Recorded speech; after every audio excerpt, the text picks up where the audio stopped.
ఇకపై మీకు ఇష్టమైన ఫేవరెట్ సీరియల్స్ యొక్క ఫుల్ ఎపిసోడ్స్ యూట్యూబ్లో అందుబాటులో ఉండవు. కేవలం సన్నెక్స్లో మాత్రమే ఫ్రీగా చూడొచ్చు. ఆ విషయం నీకు తెలుసా? అవునరా, నిజమే. ఆవిడే దగ్గరుండి భవిత కేసు కొట్టించేసింది. నీతో ఈ విషయం చెప్పొద్దని నాకు చెప్పింది. నేను నిజంగా చాలా లక్కీరా. ఈ సంతోషం ఆపుకోలేకపోతున్నాను రా. ఈ సంతోషంలో వెంటనే పార్టీ చేసుకుందాం రా. నేను నీకు ఫ్రీ అయ్యాక కాల్ చేస్తాను, నువ్వు వచ్చేసేయ్. ఓకేనా? ఓకేరా. Yeah, bye.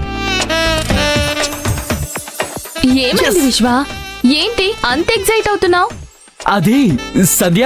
అయినా అత్తయ్య గారి గదిలోకి వెళ్లి కలిసొచ్చిన తర్వాత నువ్వు చాలా జోష్గా కనపడుతున్నావేంటి?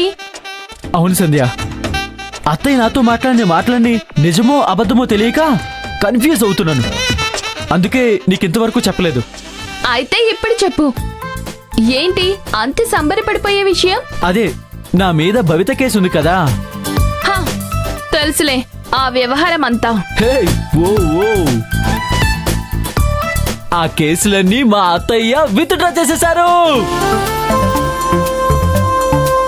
ఇప్పుడు నా మీద ఎలాంటి కేసులు లేవు. నిజమా? అవును సంధ్య, నిజం. ఆ విషయం గురించే ఇదిగో ఇప్పుడే మా ఫ్రెండ్ తో మాట్లాడుతున్నాను.